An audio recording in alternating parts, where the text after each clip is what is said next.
D'abord, bonjour à vous tous camarades, et d'abord je tenais à remercier le NPA Jeunes d'avoir convié à cette festivité aujourd'hui. Alors le topo, effectivement, intitulé État, violence et révolution, c'est un peu très englobant comme question. Je vais partir d'un élément qui est saillant pour un peu après élargir le problème. C'est la question de la répression, comme vous savez, qui est une des caractéristiques centrales qui donne une partie de la physionomie de la mobilisation depuis 3 mois. Une idée qui est importante, c'est que la question de la répression, l'idée c'est d'aborder cette question comme une question éminemment politique. Pourquoi est-ce que c'est une question politique? Parce que c'est une question qui fait surgir au cours de la mobilisation l'affrontement avec une force qui, dans un contexte comme celui-ci, dévoile sa vraie nature ou tombe le masque, à savoir l'État bourgeois. Et à partir du moment où on se trouve confronté à la répression, qu'on se trouve confronté par ce biais à la vraie nature de l'État, se pose la question d'une part de se pose la question de ce qu'on entend par tournant pas tournant anti-autoritaire, mais tournant autoritaire, tournant antidémocratique. C'est quoi la question de la démocratie? Quelle démocratie on défend? Laquelle on met en perspective dans notre combat, et quelle réponse sur ce terrain-là, en militant révolutionnaire, on essaye de proposer dans le cadre d'une mobilisation. C'est ces questions-là, en fait, qui me semblent importantes d'aborder avec vous aujourd'hui. Et alors je vais procéder en 2 temps. Je vais d'abord revenir sur un certain nombre d'éléments un peu classiques c'est-à-dire avec les extraits que j'ai mis dans les polycopes. C'est des extraits très classiques. Ils sont disponibles facilement dans beaucoup de matériel militant sur Internet, mais c'est des textes clés qu'il faut qu'on ait à l'esprit, justement pour pouvoir après, avec un peu plus d'outils, un peu plus de recul, pouvoir aborder un certain nombre de questions plus stratégiques, plus tactiques, en termes d'orientation, dans le cadre d'une mobilisation comme celle dans laquelle on est engagé aujourd'hui. Alors, je rappelle d'abord, pour mettre un petit peu les choses en perspective, il y a un tournant qui s'est opéré avec la présidence Sarkozy il y a quelques années, un tournant sur lequel il faut revenir. 2005-2006 en France, ça a été la révolte des banlieues et les quartiers populaires, ça a été le non au projet de traité constitutionnel, ça a été évidemment le CPE, ça a été une phase de conflictualité et de mise en crise politique de la classe politique en France. Et quand Sarkozy est arrivé au pouvoir, il a eu notamment comme objectif, c'était un élément de la stratégie qu'il a déployée, de faire le ménage, de commencer à essayer de faire le ménage sur ce terrain-là. Et si vous vous souvenez, le tournant sarkozyste a notamment consisté à imposer d'une part tout un ensemble de thèmes extrêmement réactionnaires comme des thèmes incontournables du champ politique, notamment la question de l'identité nationale, etc. Mais un autre aspect qui est important, c'est le changement de discours qu'il a incarné par rapport à la période antérieure. Sarkozy incarne dans le régime du discours une élévation dans le niveau de confrontation, d'agressivité à l'égard de l'ensemble des classes populaires, de la jeunesse, des personnes racisées, etc. Et c'est à partir de ce moment-là que débute en France ce qu'on appelle le tournant sécuritaire autoritaire, dont on voit, auquel on est confronté de plus en plus aujourd'hui. Donc le premier élément à retenir dans ce contexte, c'est le suivant. Quand Hollande se fait élire en 2012, il se fait élire en capitalisant une partie de l'anti-sarkozysme qui a germé dans ce contexte.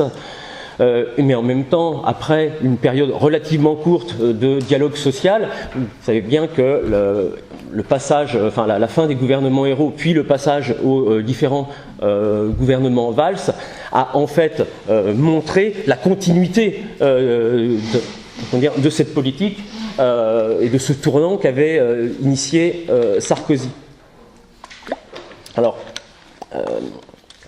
dans ce contexte-là, on a un peu en tête toute la chronologie depuis 2014 et depuis le début de la stratégie de l'attention ouverte au plan national par Valls, avec les interdictions de manifester en soutien au peuple palestinien. Bon, depuis, on a assisté à un crescendo auquel donc on est confronté à son niveau le plus abouti aujourd'hui dans le cadre de l'état d'urgence. Il y a un point dans cette séquence qu'il faut avoir à l'esprit.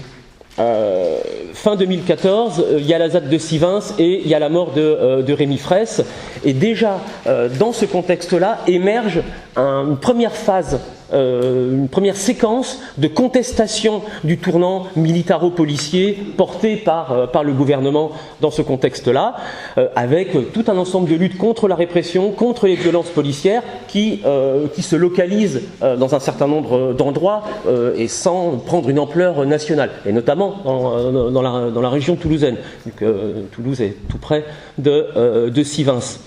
Il y a un début de contestation et un début de politisation par rapport à cette question de la répression qui s'opère à ce moment-là. Mais qu'est-ce qui se passe peu de temps après? Il y a les attentats de Charlie Hebdo ce début de politisation sur la question de la répression, sur la question de la police est extrêmement vite refermé.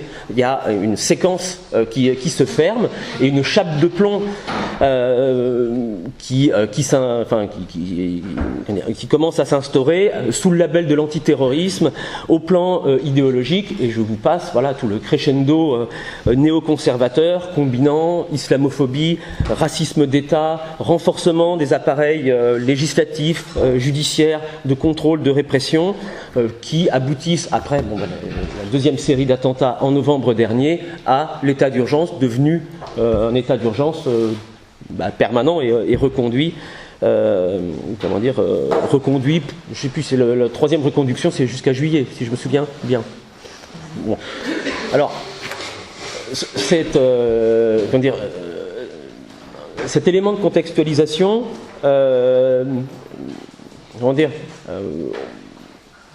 ce qu'il faut, c'est pouvoir le penser un peu comme l'actualisation d'un certain nombre de tendances lourdes, de possibilités un peu structurelles qui sont en germe dans l'État et la Ve République en particulier.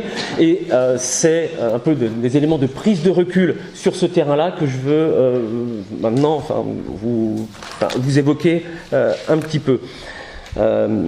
Alors, juste en termes de méthode, le texte numéroté 0, 0 c'est au sens où c'est un texte de méthode. C'est un extrait de Trotsky dans Bonapartisme et fascisme, donc un article important de 1934 qui dit en gros, face à une situation éminemment instable qui est en progression et en évolution constante, et s'il y a bien quelque chose qui caractérise la situation, c'est son instabilité. On est toujours un peu démunis en termes de, on est le nez dans le guidon, dans la mobilisation. Il y a des bonds et des rebonds permanents. On l'a bien vu dans la mobilisation depuis 3 mois. S'il y a bien quelque chose qui est récurrent, c'est le fait qu'on ne sait pas à 1 ou 2 semaines quelle va être la prochaine, la prochaine étape de la séquence. Est-ce que le mouvement va s'arrêter, etc. Bon, c'est très difficile en fait de prendre du recul par rapport à cette situation-là, et c'est ça en fait que Trotsky transformait en orientation méthodologique. Pour reprendre un peu l'extrait. Voilà ce qu'il dit. L'importance pratique immense d'une orientation théorique juste se manifeste de la façon la plus frappante au cours des périodes de conflits sociaux aigus, de tournants politiques rapides, de changements brusques dans la situation. Au cours de ces périodes, les conceptions et les généralisations politiques s'usent rapidement. Elles exigent d'être concrétisées précisé, partiellement rectifié. Pourquoi? Parce qu'on est dans une période justement de transition qui est traversée par tout un ensemble de contradictions, et nous, en tant que matérialistes, en tant que marxistes, il faut qu'on soit capable de suivre l'évolution de ces contradictions en n'étant pas en quelque sorte aveuglé par l'écume, je dirais, par les faits les plus immédiats. Alors, donc là, les remarques que je vais faire vont être évidemment très générales, très partielles. C'est quand même pour rappeler un certain nombre d'éléments de cadrage, en fait. Alors, sur la question de l'État. Alors, de quoi on parle quand on parle d'État? L'État, au sens moderne et contemporain, c'est-à-dire ce qui s'est constitué progressivement comme État-nation, de façon concomitante avec l'avènement du capitalisme depuis, 15e, 16e siècle, caractérisé par un territoire bien défini, une homogénéité linguistique ou culturelle, en tout cas tendancielle, et l'existence d'un pouvoir administratif, politique, militaire, policier, relativement unifié. Et cet État tel qu'il s'est constitué, sur toute cette période-là, il remplit trois grandes fonctions. La première fonction, c'est celle que les dépositaires de l'autorité de l'État revendiquent, et c'est celle qui semble aller de soi à une échelle de masse. C'est une fonction d'organisation, de direction, d'intégration et de régulation. C'est-à-dire l'État apparaît comme cet arbitre au-dessus de la mêlée qui est dépositaire d'une autorité légitime qu'il exerce en assurant la stabilité, l'unité du corps social. Il représente l'universel, l'intérêt ou le bien commun, et il a pour fonction de faire en sorte que les intérêts particuliers ne viennent pas mettre en permanence la société au bord de la crise. Cette fonction d'arbitre, c'est celle qui apparaît le plus, c'est celle qui apparaît presque comme la seule véritable dans les périodes de paix sociale, c'est-à-dire les périodes où l'immense majorité de la population, adhère à ce fonctionnement normal de l'État, reconnaît sa légitimité, son rôle d'arbitre. C'est-à-dire que le fonctionnement normal de l'État en période de paix sociale s'appuie sur un vaste consentement de la population à l'ensemble de ses caractéristiques et de son autorité. Alors, cette notion de consentement, elle est très importante. Parce que à partir du moment où une vaste part de la population consent ou adhère à un ordre social, ce qui ressort de cet ordre social, c'est son apparente neutralité. Voilà. Or, la seconde fonction, tout aussi structurelle de l'État, qui apparaît dans les périodes où justement ce consentement, cette adhésion commence à s'effriter pour tout un ensemble de raisons, c'est la fonction de coercition. La fonction de répression. Comme le disait Max Weber en 1921, l'État est ce qui, dans la société, a le monopole de la violence légitime, et il exerce concrètement ce monopole pour canaliser, réguler, tuer dans l'œuf l'ensemble des processus de contestation qui peuvent affaiblir son autorité. Ces deux fonctions, en fait, de l'État, entretenir et assurer le consentement de la population à son ordre et utiliser la force en complément de cette production permanente du consentement, eh bien, ce sont les deux composantes que Antonio Gramsci, qui est donc un fondateur, un grand marxiste révolutionnaire et fondateur du Parti communiste, un des cofondateurs du Parti communiste italien dans les années 30, disait que c'est la fonction essentielle de l'État, c'est par le moyen de la combinaison du consentement et de la coercition, d'assurer l'hégémonie des classes dominantes. Et des classes dominantes et évidemment de la bourgeoisie. Bon. Alors, on en arrive là à un élément, au troisième élément qui est la principale fonction d'un point de vue marxiste de l'État. C'est une fonction de reproduction. C'est-à-dire que la question du consentement et la question de la coercition servent toujours à ce que l'État soit en mesure d'assurer la reproduction générale des conditions sociales, techniques de la production capitaliste et en particulier assurer la reproduction des conditions de la production capitaliste, c'est assurer la permanence et la protection de la propriété privée, du salariat et à partir de là la division de la société en classes. Bon. Il faut toujours avoir à l'esprit la combinaison entre donc ces trois fonctions qui font, comme le disait Engels dans l'Anti-Düring, que l'État, c'est, je cite, le capitaliste collectif en idée. C'est une formule un peu abstraite, mais qui est intéressante. Engels disait dans l'Anti-Düring que le rôle de l'État, il est multiple. Il est d'une part d'aider à surmonter les conflits concrets du capitalisme concret qui est traversé par des rapports de concurrence entre différentes fractions de la bourgeoisie.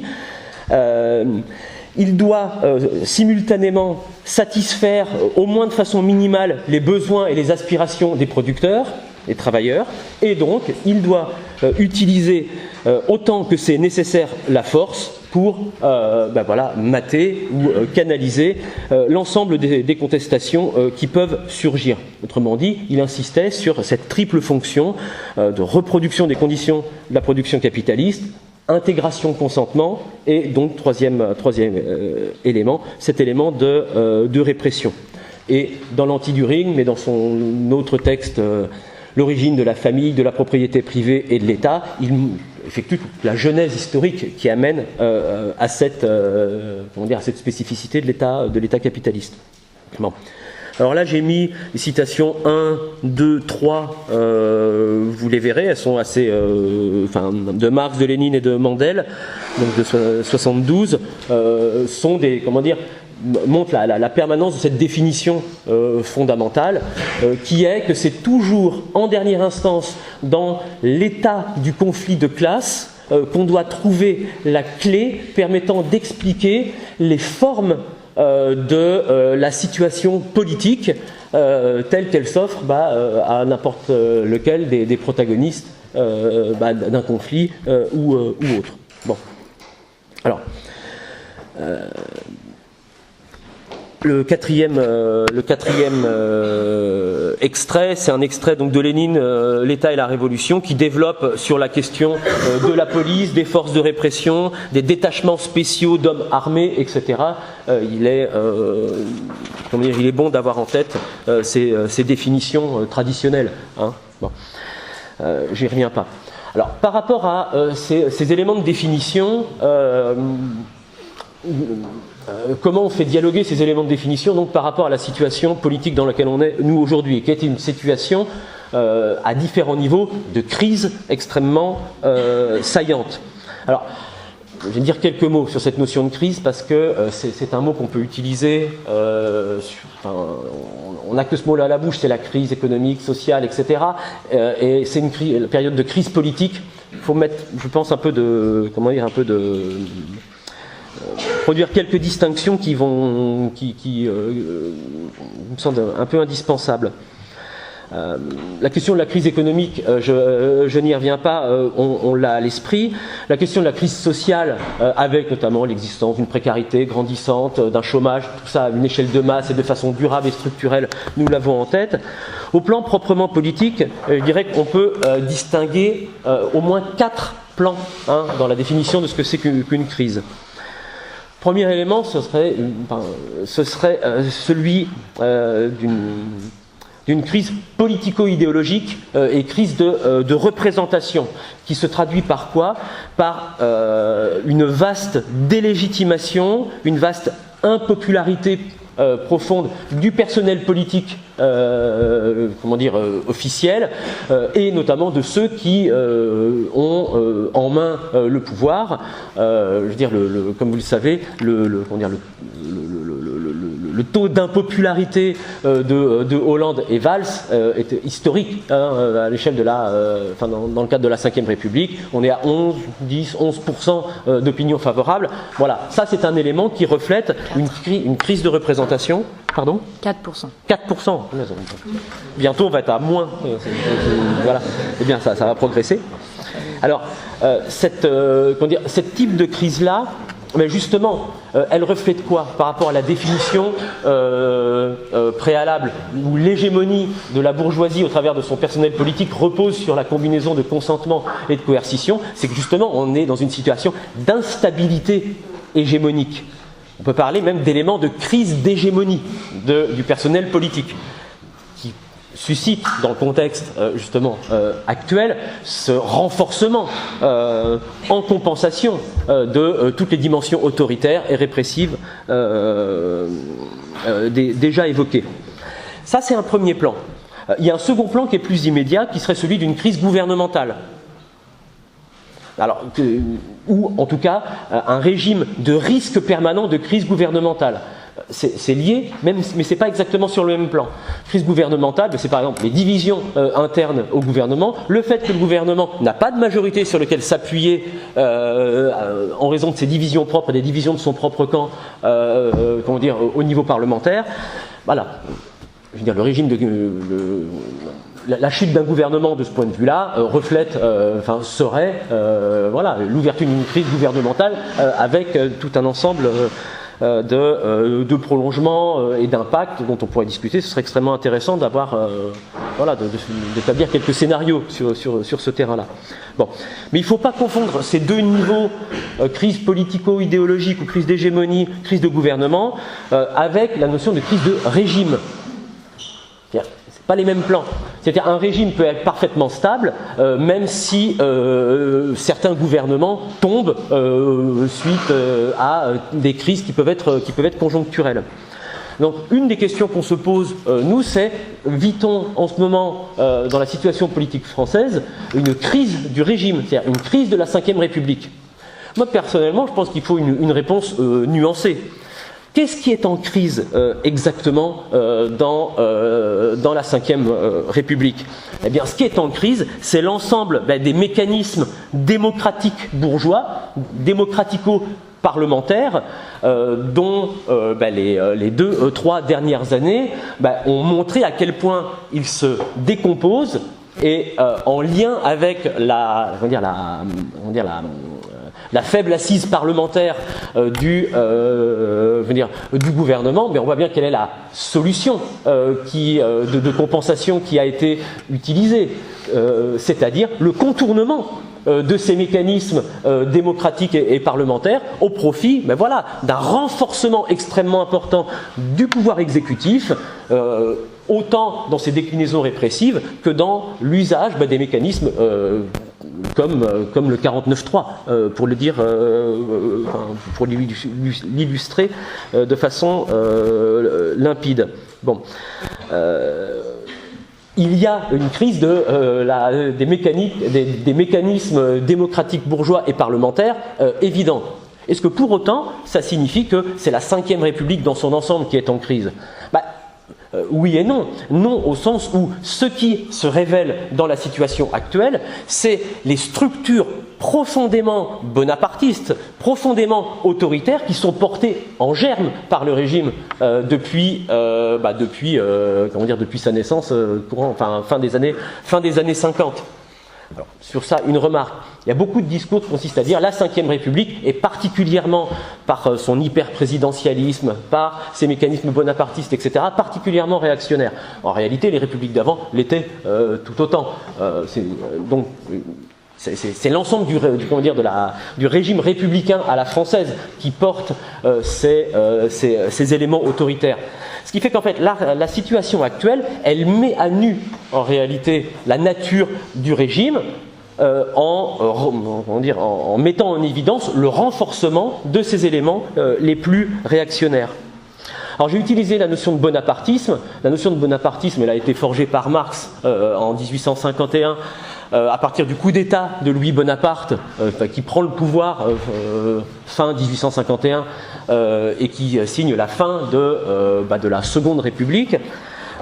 En gros, c'est le moment où, face à une telle crise d'hégémonie, une telle crise des mécanismes parlementaires, surgit en fait une figure politique qui incarne la solution dont la bourgeoisie est obligée de se doter pour maintenir l'ordre existant. Une figure, en l'occurrence Louis Bonaparte à partir de 1851, une figure éminemment dictatoriale. En fait, c'est l'émergence, voyez, d'un exécutif renforcé qui est capable de gérer une instabilité engendrée par la crise. C'est ça, au fond, que la notion de bonapartisme désigne chez Marx depuis ce texte fondateur. Après, on ne peut pas dire qu'un type comme Hollande incarne une figure très charismatique. Voyez, enfin, s'il y a bien un personnage, d'une vacuité, le côté flambi des Guignols, pour le coup, vous voyez, il incarne pas la figure tutélaire, la figure charismatique qui va rassurer et qui va se faire le rassembleur de tout un peuple. Voilà, il incarne pas ça. Ça, c'est pas incompatible du tout avec la notion de bonapartisme, et c'est justement ce que Gramsci, déjà cité, avait théorisé dans les années 30, c'est l'idée de bonapartisme sans Bonaparte. Et on est bien dans une situation de ce type-là en France en ce moment. Alors cette notion de bonapartisme, elle est complexe, je ne vais pas la développer. Ce qui est important, c'est de voir que il y a tout un ensemble de formes, de degrés de tournants bonapartistes qui sont tous des expressions donc de la décomposition et de la crise du parlementarisme bourgeois et de ces mécanismes démocratiques antérieurs. Il y a une demande que tu ailles moins vite. Ah, je vais en profiter pour respirer alors. Une demande d'aller moins vite. Okay. Désolé, ancien. Puis surtout, vous me coupez si vraiment c'est... Si je dis trop de mots en même temps, ça peut effectivement... Bon. Alors...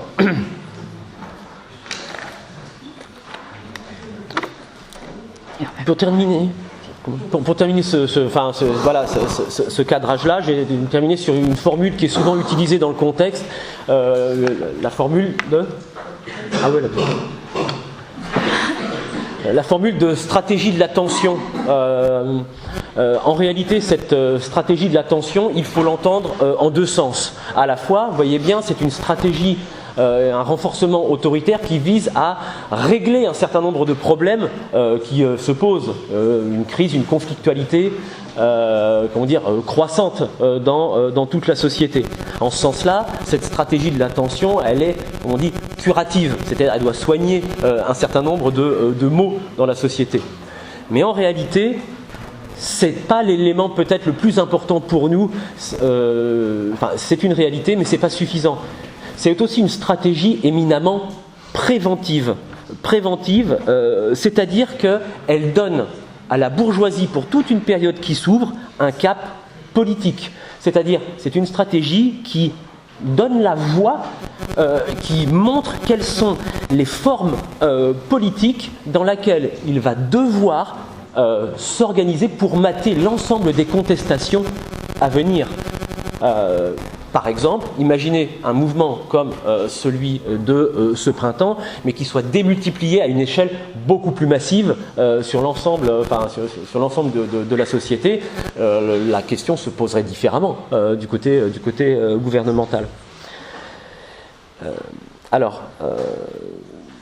En résumé, et là je m'appuie sur une citation qui n'est pas dans les trucs mais qui me semble pas mal, c'est un philosophe marxiste allemand émigré aux États-Unis, Herbert Marcuse, qui a fait beaucoup parler de lui au moment de mai 68 dans le mouvement étudiant, et qui définissait cette stratégie de l'attention en termes d'une contre-révolution préventive, et il disait la chose suivante.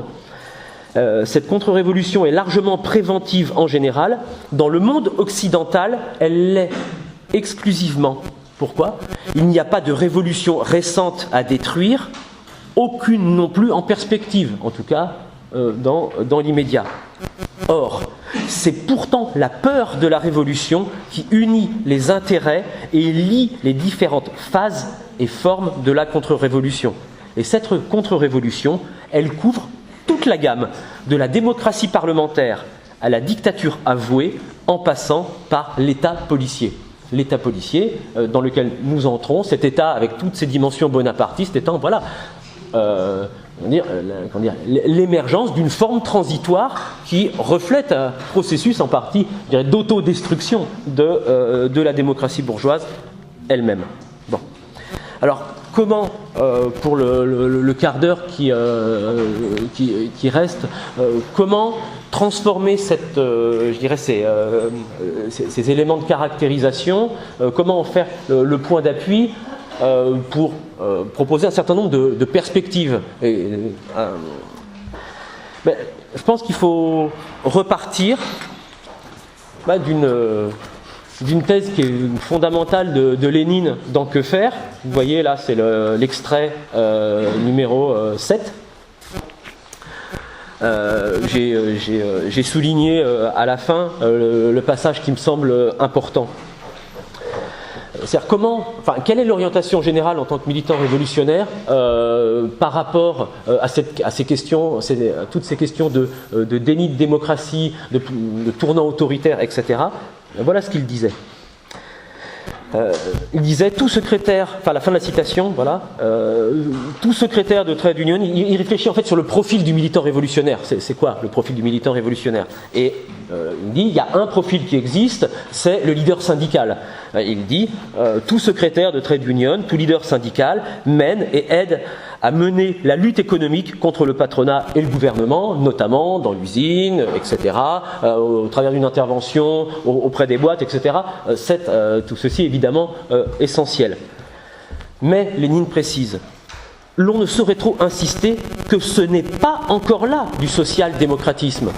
Alors, par social-démocratisme, il faut entendre marxisme révolutionnaire. Hein. C'est seulement à partir de la Deuxième Guerre mondiale que social-démocrate va commencer à signifier réformiste. Social-démocratisme, là, c'est le terme positif qu'il revendique. Hein. Il dit, donc, ce n'est pas encore là du social-démocratisme. Autrement dit, être militant révolutionnaire, c'est pas ça. Le social-démocrate ne doit pas avoir pour idéal le secrétaire de trade union, mais le tribun populaire, sachant réagir contre toute manifestation d'arbitraire et d'oppression, où qu'elle se produise, quelle que soit la classe ou la couche sociale qui est à en souffrir, sachant généraliser tous ces faits pour en composer un tableau complet de la violence policière et de l'exploitation capitaliste, sachant profiter de la moindre occasion pour exposer devant tous ses convictions socialistes et ses revendications démocratiques, pour expliquer à tous et à chacun la portée historique et mondiale de la lutte émancipatrice du prolétariat. Bon, 1902, moi j'ai l'impression que s'il y a bien quelque chose d'actuel, dans un contexte où là, depuis la mi-mai, vous voyez bien, le retour en force sur la scène politique de la classe ouvrière, dans un certain nombre de bastions extrêmement offensifs, qu'on est bien là dans un contexte où, pour reprendre le titre du chapitre dont est extrait la citation, c'est à la classe ouvrière d'être le combattant ou la combattante d'avant-garde pour la démocratie. C'est-à-dire qu'il est très important de ne pas déconnecter le combat sur le terrain démocratique contre les dénis de démocratie, non pas en revendiquant un retour à la démocratie bourgeoise antérieure en période de paix sociale, comme si c'était la solution, comme si on devait être nostalgique, mettons, de l'ère, des ères Mitterrand ou Chirac, vous voyez, par rapport au tournant Sarkozy. Non, c'est au contraire d'être capable de lier la lutte sur le terrain démocratique et la lutte sur le terrain de classe, sachant que c'est seulement à partir sur ces bases-là que, dans son combat progressif, la classe ouvrière capable de fédérer tout autour d'elle l'ensemble des secteurs opprimés de la société, est capable, chemin faisant, de proposer sa propre vision, sa propre esquisse d'une démocratie réelle, qui est incompatible avec la démocratie bourgeoise, vu, comme le dit Marx dans un autre passage que j'ai, un extrait de La guerre civile en France, la domination politique du producteur, c'est-à-dire la conquête du pouvoir politique par la classe ouvrière, ne peut coexister avec la pérennisation de son esclavage social, c'est-à-dire avec la permanence de la propriété privée, du salariat, etc. Autrement dit, l'orientation que les révolutionnaires doivent se donner dans un contexte comme ça, c'est une orientation qui consiste à poser la perspective d'une véritable démocratie, une démocratie prolétarienne ou ouvrière et populaire dans toute son ampleur, en montrant que sa réalisation suppose l'abolition de la démocratie bourgeoise et de son socle social, à savoir la propriété privée. Et que c'est à partir de là que Marx, par exemple, mais Trotsky y reviendra aussi, il y a tout un ensemble d'éléments de programme, d'éléments transitoires, capables de dialoguer avec une situation, qui peuvent être mis en avant. Et la Commune de Paris a été l'illustration, la première illustration historique de cette capacité de la classe ouvrière de commencer au travers de son propre pouvoir, ça a été la concrétisation de son propre pouvoir ensuite, j'ai la liste des trucs, la liste des mesures, pour reprendre l'extrait. L'instauration de la responsabilité, de la révocabilité de n'importe quel élu. La suppression de la pseudo-séparation des pouvoirs et l'instauration d'une assemblée unique à la fois législative et exécutive, l'abolition de la police comme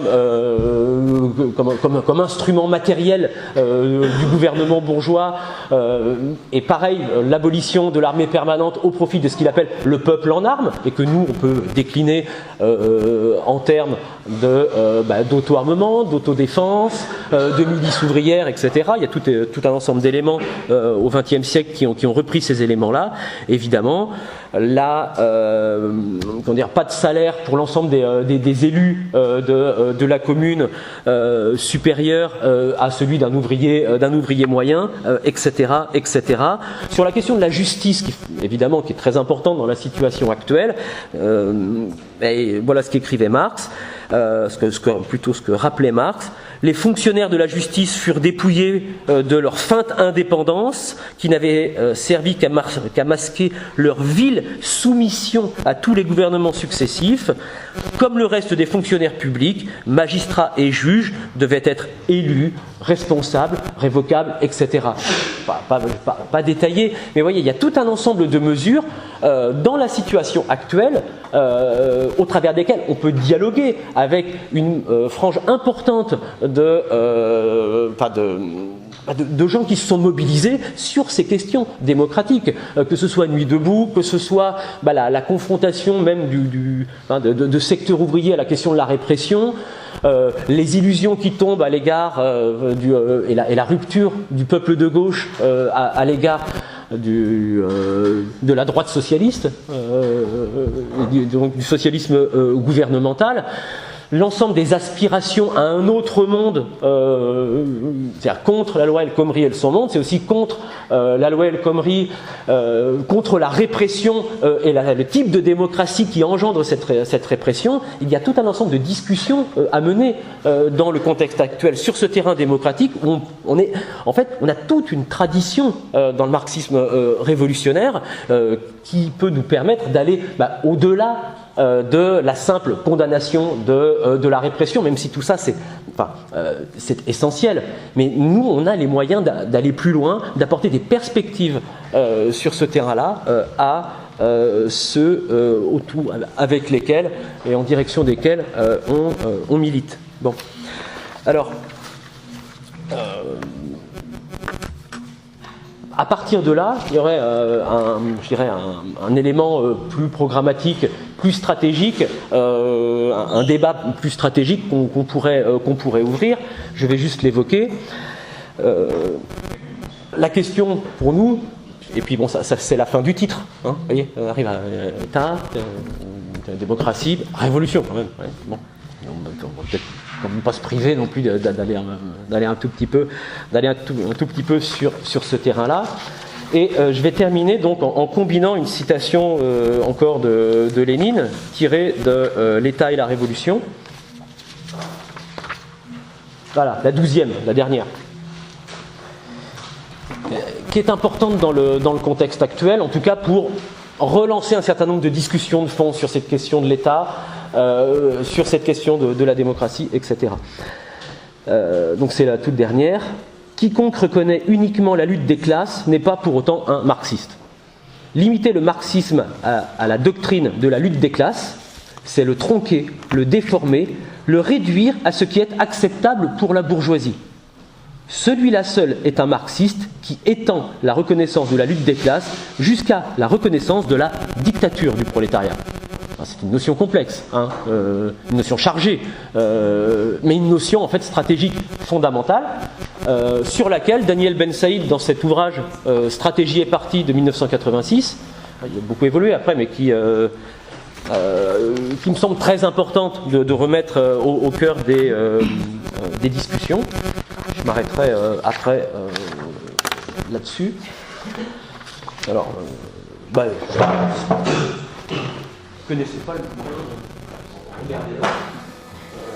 Et puis il y a un autre, pendant que j'y suis, c'est un truc qui est sorti là d'un jeune qui s'appelle Pierre Lefebvre, L'arme à l'œil. En fait, c'est un jeune militant qui s'est fait éborgner par un LBD il y a quelques années, qui donc a écrit qui a publié il y a très peu de temps ce truc sur la violence d'État, la militarisation de la police. Je l'avais amené aussi parce qu'il est vraiment très bien.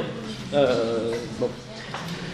Alors, que disait donc Daniel Ben Saïd en 1986 dans un chapitre intitulé L'État et la Révolution, toujours, 3 petits points. Voilà. Le concept de dictature du prolétariat chez Marx et chez Lénine a une fonction stratégique. En justifiant l'abandon de la dictature du prolétariat par des raisons pédagogiques, autrement dit la dictature, oula, c'est un gros mot, ça va pas, c'est pas dialogant, etc., etc. Les partis communistes se sont efforcés d'escamoter cet enjeu stratégique. Et il précise, en abandonnant la perspective de la dictature du prolétariat, en France, le Parti communiste l'abandonne officiellement en 1976, ils théorisaient par ricochet leur renoncement à la lutte contre l'état réellement existant de la bourgeoisie. Effectivement, l'abandon de la dictature du prolétariat dans le Parti communiste ne faisait qu'expliciter c'est l'orientation du stalinisme depuis la fin depuis les années 30, mais là une stratégie complètement réformiste et une adaptation au cadre de l'État bourgeois et c'est ce que rappelle Ben Saïd ici. Il poursuit en disant: c'est donc toute une politique réformiste depuis longtemps passée dans les faits qui se trouve ratifiée par cet abandon. Alors, une des questions qui mériterait d'être rediscutée, et ce livre en est notamment une occasion, parce qu'il vient juste de reparaître, c'est le fait par exemple que la LCR, pour des raisons, alors sur des bases et au travers d'un processus qui n'est pas le même, mais avec des arguments qui mériteraient aujourd'hui d'être discutés, c'est que la Ligue en 2003 a abandonné à son tour la référence à ce concept stratégique de dictature du prolétariat, et a donc... Et c'est depuis ce moment-là qu'il y a tout un ensemble de discussions sur la question de l'État et sur la question de la démocratie. Et dans le parti en ce moment, il y a une discussion importante à mener sur ces questions-là. Et moi, je voudrais terminer sur ça. Ce serait que chacun d'entre vous, chacun d'entre nous, comme militants, on se saisisse de ces questions avec, en ayant conscience de tout l'enjeu qu'il y a derrière. L'enjeu, c'est comment on se positionne ici et maintenant, mais dans quelle perspective par rapport à cet État bourgeois qui va continuer, comme disait Marx, à produire de plus en plus d'infamies. Et nous, on ne peut pas se permettre d'être à poil, je dirais, au plan stratégique par rapport à ça. Voilà, merci beaucoup de votre écoute. Ce qui ressort de l'ensemble des discussions, c'est le lien qu'il y a entre la caractérisation qu'on fait de la situation et l'orientation qu'on propose sur cette base pour un mouvement dans des coordonnées particulières. Donc ça c'est un élément, c'est déjà un élément essentiel.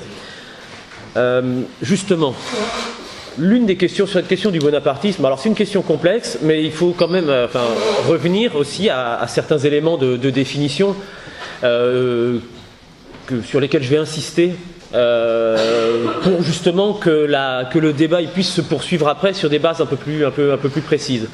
Quand Trotsky, dans les années 30, pose la question du bonapartisme, l'enjeu, ça a été rappelé par je ne sais plus qui, il y a la question de la démocratie bourgeoise d'un côté et d'un mouvement ouvrier dans son cadre qui est en phase ascendante, ou en tout cas qui représente une force importante, et de l'autre côté il y a le fascisme qui pointe.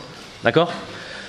Trotsky explique que entre démocratie et fascisme, il y a une infinité de gradations possibles, une infinité, en quelque sorte, de formes, de configurations extrêmement transitoires. Et c'est l'ensemble de cette gamme de positions transitoires, de formes politiques transitoires. Le terme de bonapartisme, il vise à désigner justement cet entre-deux. Ce qui fait qu'il y a des éléments de bonapartisme, ce qu'il dit, c'est des éléments de semi-bonapartisme, ou de bonapartisme soft, comme c'est utilisé par d'autres théoriciens, de bonapartisme non consolidé. Parler de tournant bonapartiste aujourd'hui, c'est pas du tout parler des bonapartismes consolidés, dictatoriaux, qui se rapprochent le plus, par exemple, même si c'est pas encore la même chose, mais qui se rapprochent le plus du fascisme. C'est très important d'avoir ça en tête. C'est-à-dire que, évidemment qu'on n'est pas en dictature. Si on était en dictature, on ne pourrait pas se réunir là. Ça a été dit à la fin, c'est une évidence. Ça ne veut pas dire qu'on est dans un régime où les mécanismes parlementaires et démocratiques, y compris du régime, fonctionnent comme dans un contexte de paix sociale. On est quand même dans un contexte où il y a un renforcement visible qui se fait depuis plusieurs années de l'exécutif au détriment et du Parlement et évidemment du judiciaire, etc. La question, c'est d'essayer de bien caractériser cette transformation. Après, moi, je suis pas fétichiste des mots, mais il me semble que la question du bonapartisme, elle se pose sur ce terrain-là, c'est-à-dire comment on arrive à bien identifier dans quelle situation, comment la situation évolue. Et nous, en tant que militants, on doit actualiser notre logiciel sur le plan, en fonction de cette évolution. Alors, c'était plus une question de méthode. Après, ça ne règle pas la question du désaccord.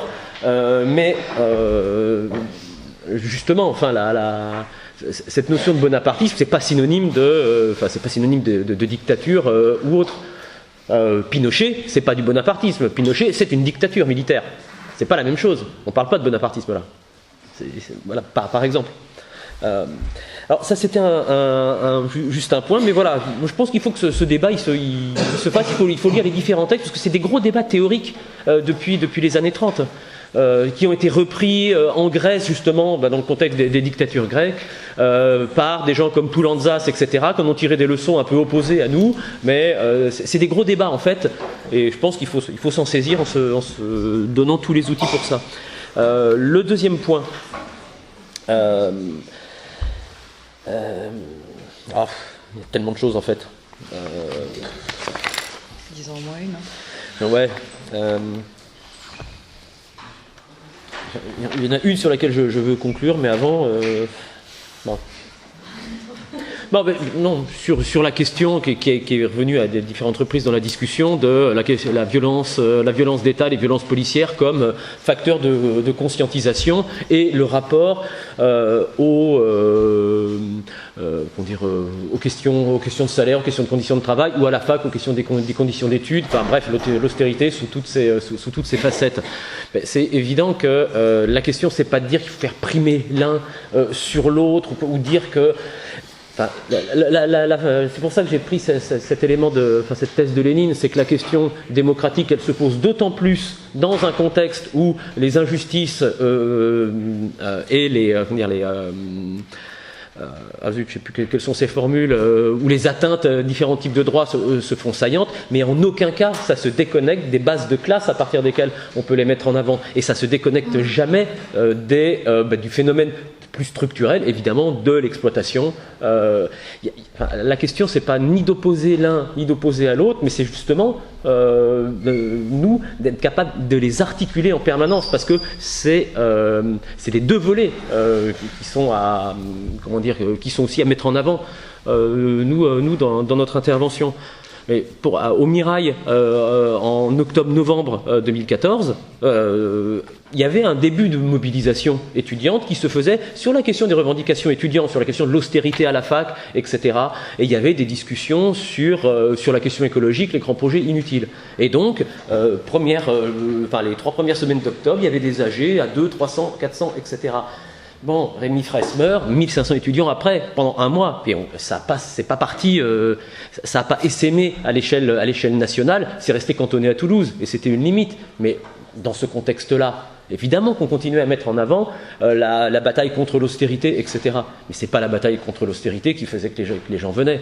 C'est-à-dire que là, ça aurait été absurde de défendre, de dire la question de la répression n'est pas la question centrale, il faut se battre sur le truc plus structurel qui est l'austérité. Évidemment qu'on le faisait, mais là, ça aurait été complètement à contre-temps. Donc la question, c'est aussi avoir le sens des situations, et c'est pour ça qu'on revient sur la question de la caractérisation qu'on fait de la situation. Des outils qu'on utilise, des catégories qu'on utilise pour la définir. Enfin, moi, je vois ça comme ça. Et dernière chose, c'était parce que tu as soulevé énormément de choses qui sont à discuter. Moi, je suis aussi pour l'éloge de l'oisiveté et de la paresse. Je pense que ce sera, cet éloge, cette oisiveté et cette paresse, c'est justement ce qu'on vise dans une société sans classe, sans État, dans quelque chose comme le communisme. Mais pour l'instant, j'ai l'impression qu'on doit surtout faire l'éloge de notre force morale et de notre détermination, et de nous tremper suffisamment pour savoir que peut-être d'une certaine façon chaque chose en son temps.